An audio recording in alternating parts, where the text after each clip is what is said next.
The reason you feel so drained in your relationship is because your partner, the avoidant, is sucking all the energy out of your body. You are stressed and anxious all the time. The avoidant is highly dependent on you.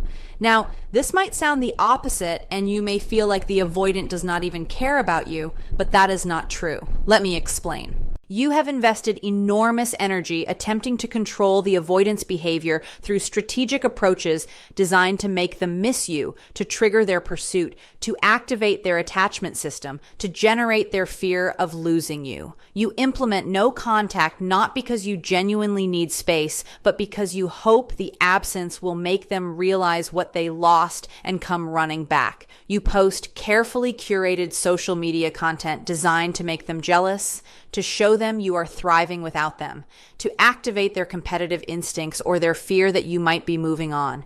You carefully manage your availability, responding to their messages after calculated delays to appear busy, declining their invitation strategically to make yourself seem less available, creating artificial scarcity, hoping scarcity will increase your value in their perception. You analyze their psychology, obsessively seeking the exact formula that will unlock their defended heart, reading articles about avoidant attachment, hoping to discover the secret strategy that will transform their patterns. All this effort stems from understandable desire to create change in relationship that is not meeting your needs, to generate the pursuit and investment you legitimately deserve, to make the avoidant see your value and treat you accordingly. Yet, these control strategies consistently fail to produce the lasting change you seek, and often backfire by activating the avoidance defenses more intensely, by confirming their narrative that relationships involve pressure and manipulation they must protect themselves against, by creating dynamic where any change they make feels coerced rather than chosen, and therefore cannot be sustained. The fundamental problem with control strategies is that they attempt to externally manipulate someone into internal change that can only occur through their own choice and their own work. You cannot strategize someone into secure attachment. You cannot manipulate someone into genuine desire for intimacy. You cannot control someone into authentic investment that comes from their authentic recognition of your value rather than from their defensive response to your strategic moves. The control strategies also cost you tremendously by keeping you focused on managing them rather than building yourself, by maintaining you in reactive position where your behavior is determined by what you think will affect them rather than by what serves your genuine well-being, by preventing you from developing the authentic independence and self-focus that would actually shift the dynamic more effectively than any strategic manipulation. The path forward requires completely different approach. Stop trying to control the avoidant through strategies and tactics. Stop organizing your behavior around what you think will make them change. Stop investing energy in attempting to manipulate their psychology into producing outcomes you want. Instead, redirect all that energy toward yourself, toward building genuinely satisfying life that does not need them to change to be fulfilling, toward developing authentic boundaries that protect you rather than manipulate them, toward becoming person who is genuinely indifferent to their patterns rather than person who performs indifference as strategy.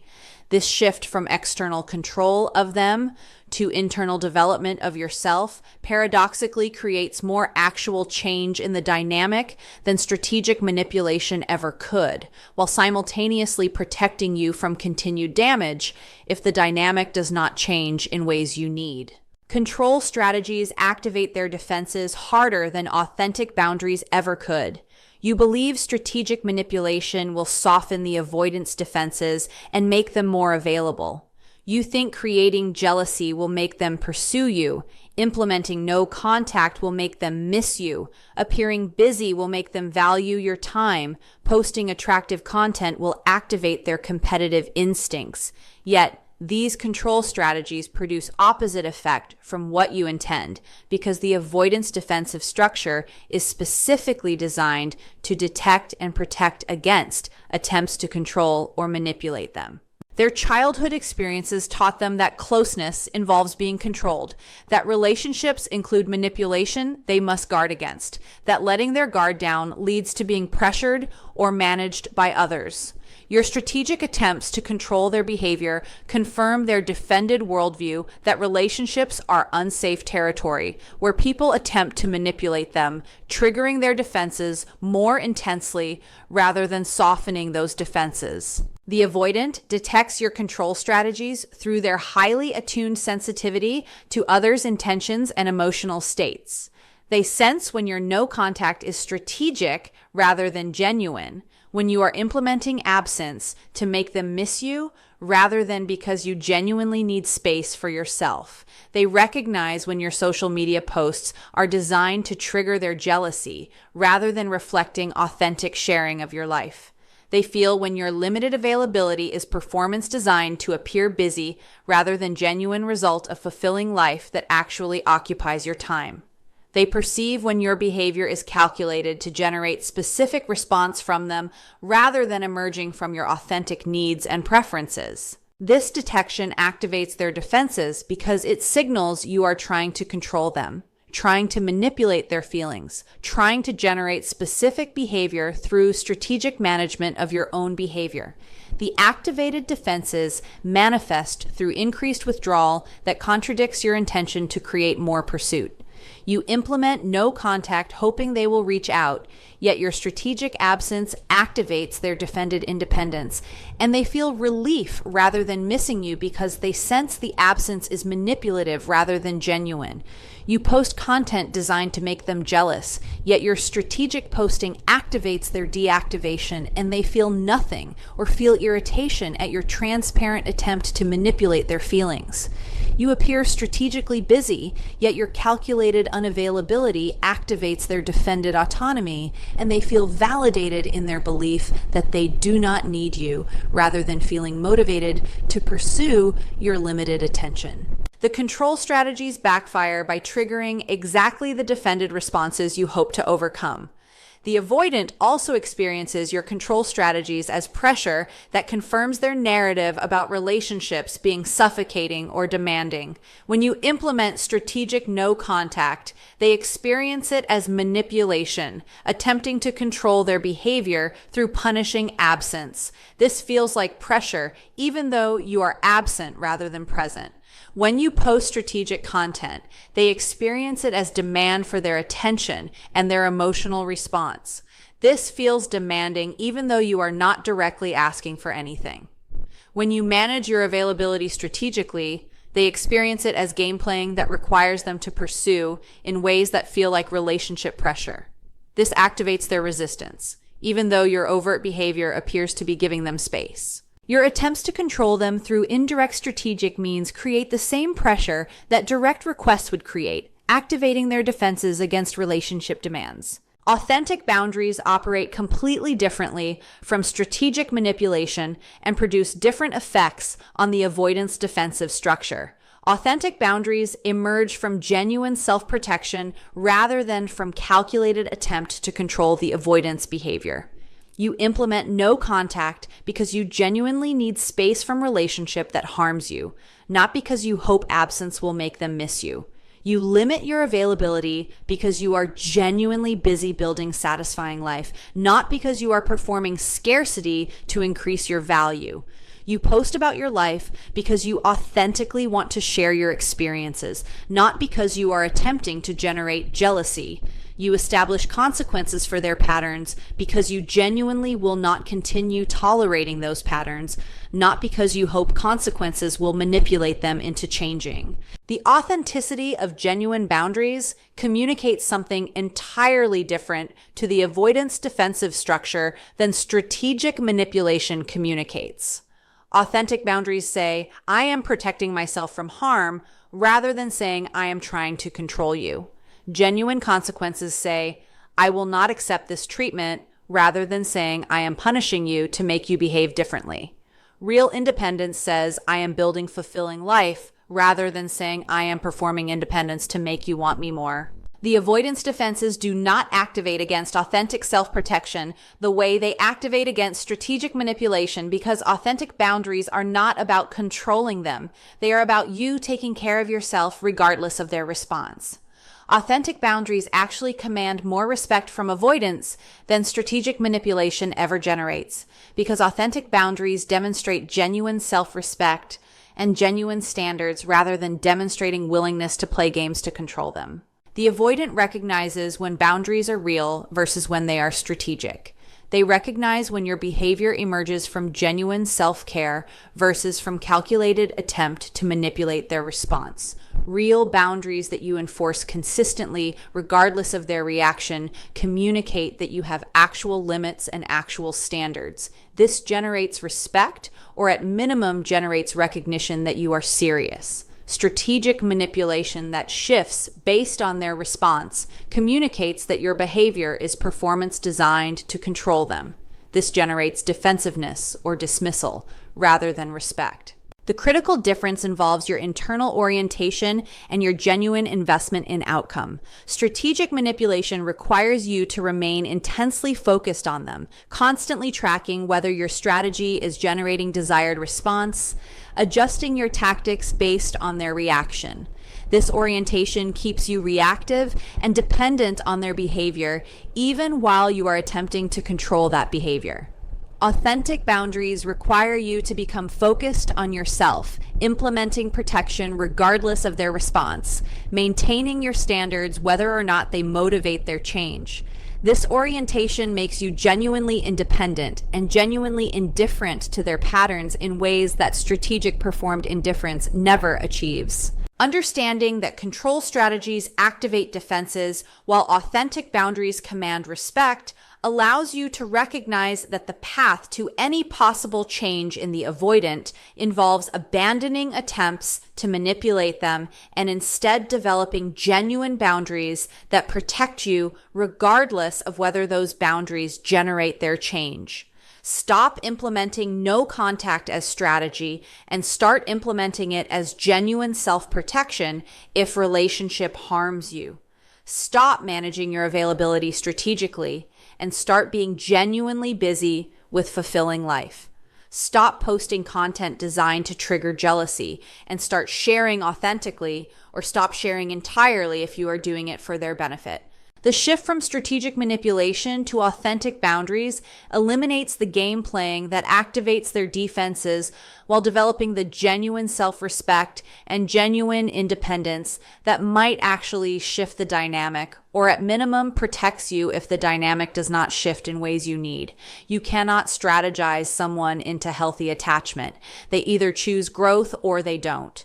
You search endlessly for the perfect strategy that will unlock the avoidance capacity for healthy attachment, the right balance of distance and pursuit that will feel safe enough that they can open up, the perfect demonstration of your value that will make them recognize you are worth investing in, the exact formula of boundaries and consequences that will motivate them to change their patterns. You believe that if you just find the right approach, if you just implement the correct strategy, if you just manage the dynamic properly, you can create the conditions that will allow or force the avoidant to develop secure attachment and to show up adequately in relationship.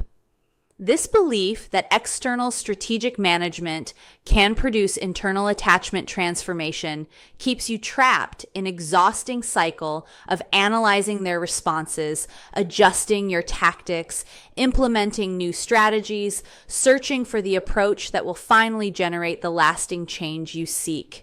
Yet the fundamental reality that undermines all strategic attempts to change the avoidant is that attachment healing requires internal work that must be chosen by the person doing the healing. No external strategy can substitute for this internal choice and internal effort. Healthy attachment develops through the avoidant examining their defensive patterns, understanding their attachment wounds, developing insight about how their defenses harm themselves and others, practicing vulnerability despite discomfort, engaging in therapeutic process that challenges their defended structure. This work is difficult, uncomfortable, often painful. It requires the avoidant to face wounds they have spent lifetime avoiding, to challenge defenses that have protected them since childhood, to tolerate vulnerability that feels threatening to their entire psychological organization. Your strategies cannot do this work for them, regardless of how perfectly calibrated those strategies are. You cannot create enough external safety to override their internal sense of threat that vulnerability generates. You cannot demonstrate your value compellingly enough to overcome their defended deactivation of attachment needs. You cannot implement consequences severe enough to force them to do internal work they are not choosing to do. You cannot manage the dynamic perfectly enough that they develop secure attachment without having to do the uncomfortable work that developing secure attachment requires. The change you seek requires them choosing to engage their healing process. Your strategies are completely irrelevant to whether they make that choice. The avoidant either chooses growth or they do not choose growth, and their choice is independent of your strategic management of the relationship. Some avoidants reach point where their patterns create sufficient consequences that they become motivated to engage healing work. They lose important relationship. They recognize their patterns harm people they care about. They face that their defended isolation is not actually satisfying. They encounter crisis that destabilizes their defenses enough that they become willing to examine those defenses. These avoidants choose growth not because someone strategized them into it, but because their own suffering or their own recognition of their patterns motivated them to engage difficult work of healing. Other avoidants never reach this point. They continue their patterns indefinitely. They lose relationships without changing. They maintain their defenses successfully enough that they never face sufficient discomfort to motivate change. These avoidants do not choose growth regardless of how perfectly their partners strategize. Your strategic efforts cannot determine which category the avoidant falls into. You cannot make avoidant who will not choose growth suddenly choose growth through implementing perfect strategy. You cannot prevent avoidant who genuinely chooses growth from doing that healing work regardless of your strategic management. The choice to grow is theirs. Your strategies are not the determining variable in whether they make that choice. This recognition is painful because it requires accepting your powerlessness to create the change you desperately want to see. It requires facing that the outcome is not in your control, regardless of how much effort you invest in strategic management. The belief that perfect strategy can create change also prevents you from making clear-eyed assessment of whether the avoidant is actually choosing growth. You interpret any small shift in their behavior as evidence your latest strategy is working, as sign they are beginning to change, as reason to continue investing in relationship, hoping more of the same strategy will produce more change. Yet small temporary shifts often reflect the avoidance defensive management of your reactions rather than reflecting genuine internal change. They provide slightly more presence when you threaten to leave, not because they are healing, but because they are managing your threat to their comfortable access to you. They express slightly more feeling when you implement boundaries, not because they are becoming more emotionally available, but because they are performing enough emotion to soften your boundaries.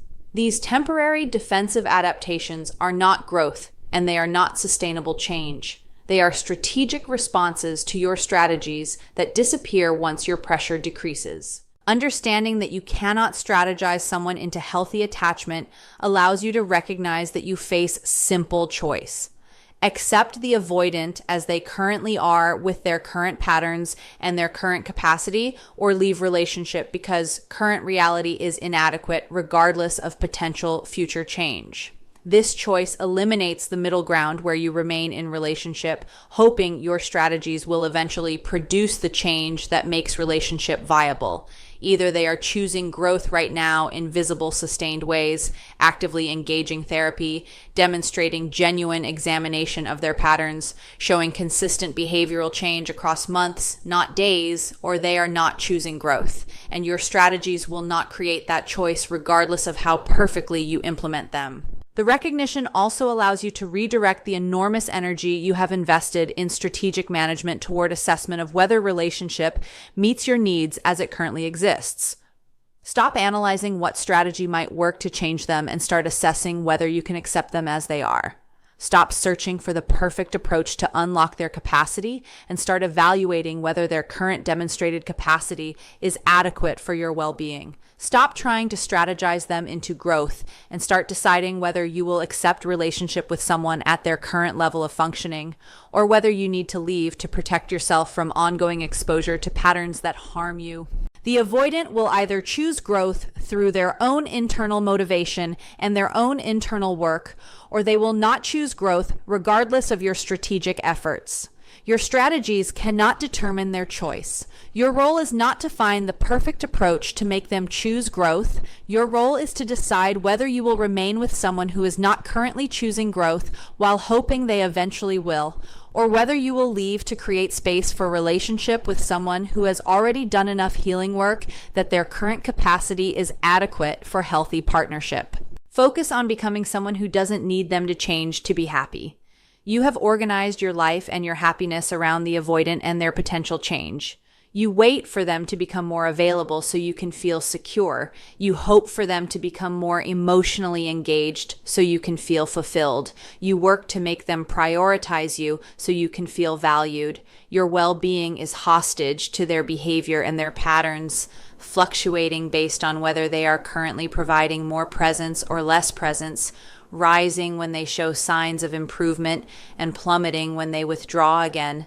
This dependent position keeps you trapped in relationship that does not meet your needs while you wait for the avoidant to change enough that relationship becomes satisfying. Yet this waiting position guarantees your continued unhappiness because your happiness depends on variable you cannot control, whether they choose to do the work to change their patterns. The radical alternative involves building life and developing happiness that does not require them to change, that remains stable regardless of their patterns, that fulfills you whether or not they ever develop capacity to show up adequately. This shift from dependence on their change to independence from their patterns represents fundamental transformation in your orientation. You stop organizing your life around them and start organizing your life around yourself. You stop waiting for them to provide what you need and start providing what you need for yourself or finding it through other sources. You stop making your happiness contingent on their behavior and start building happiness that exists independently of whether they change. The independence building operates through specific actions that redirect your energy from managing them to developing yourself. You invest in friendships that provide emotional connection and support rather than making the avoidant your only source of intimacy. You pursue activities and interests that engage you and bring satisfaction rather than spending all free time waiting for the avoidant's availability. You establish professional goals and work toward achievements that create sense of purpose and accomplishment rather than making relationship your only source of meaning. You develop your physical health through exercise and self-care rather than allowing relationship stress to deteriorate your well-being. You engage in personal growth through therapy or learning that expands your capacities rather than remaining stagnant while waiting for them to grow. These independence building actions serve dual function. They genuinely improve your life and happiness regardless of relationship outcome, and they paradoxically shift the dynamic with the avoidant more effectively than strategic manipulation ever could. When you build genuinely fulfilling life, when you develop authentic happiness that does not depend on them, when you become genuinely busy with satisfying activities and relationships, your decreased dependence on them creates different energy in the dynamic. You are less available not because you are strategically limiting availability, but because you are genuinely occupied with life that fulfills you. You are less focused on them not because you are performing indifference, but because your attention is genuinely engaged elsewhere.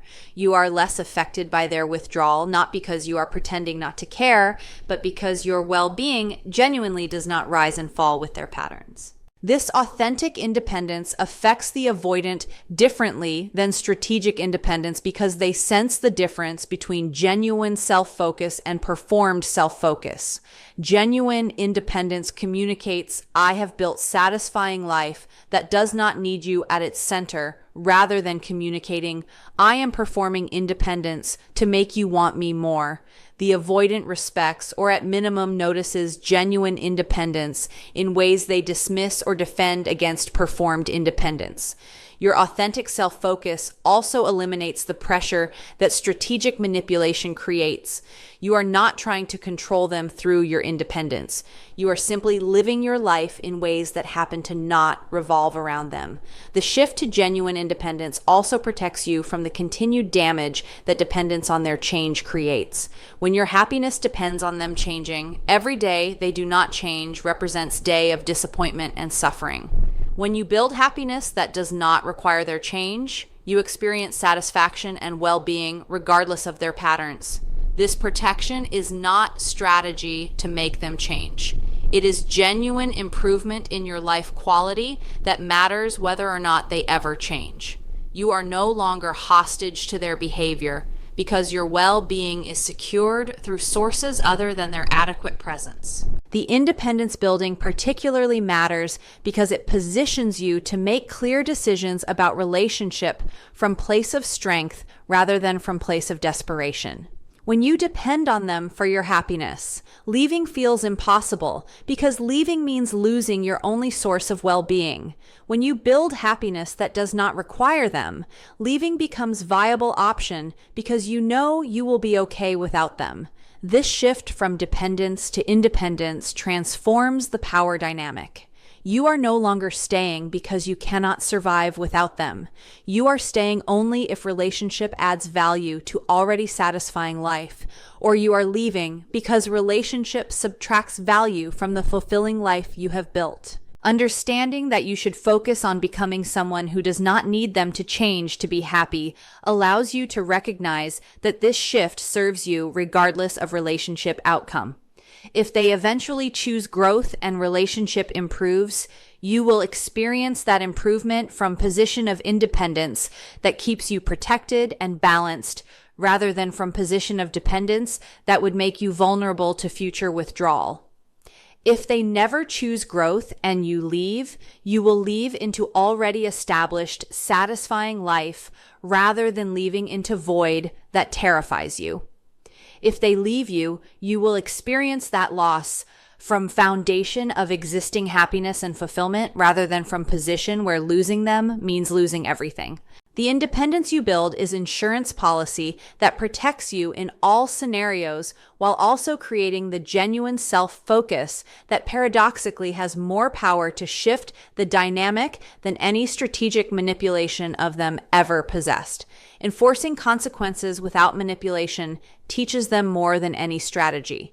You have implemented boundaries verbally. You have told the avoidant their patterns are unacceptable, have explained what treatment you will no longer tolerate, have warned that certain behaviors will result in consequences. Yet these verbal boundaries have generated no lasting change because verbal boundaries without enforcement are not actually boundaries. They are requests the avoidant can ignore without cost. You have also attempted strategic consequences, implementing no contact to punish them or to make them miss you, withdrawing your presence to teach them a lesson, creating distance to show them what losing you feels like.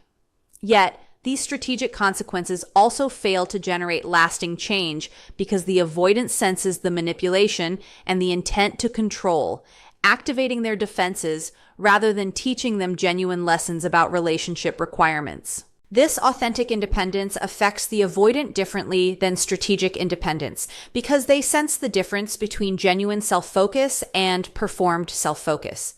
Genuine independence communicates, I have built satisfying life that does not need you at its center, rather than communicating, I am performing independence to make you want me more. The avoidant respects or at minimum notices genuine independence in ways they dismiss or defend against performed independence. Your authentic self-focus also eliminates the pressure that strategic manipulation creates. You are not trying to control them through your independence. You are simply living your life in ways that happen to not revolve around them.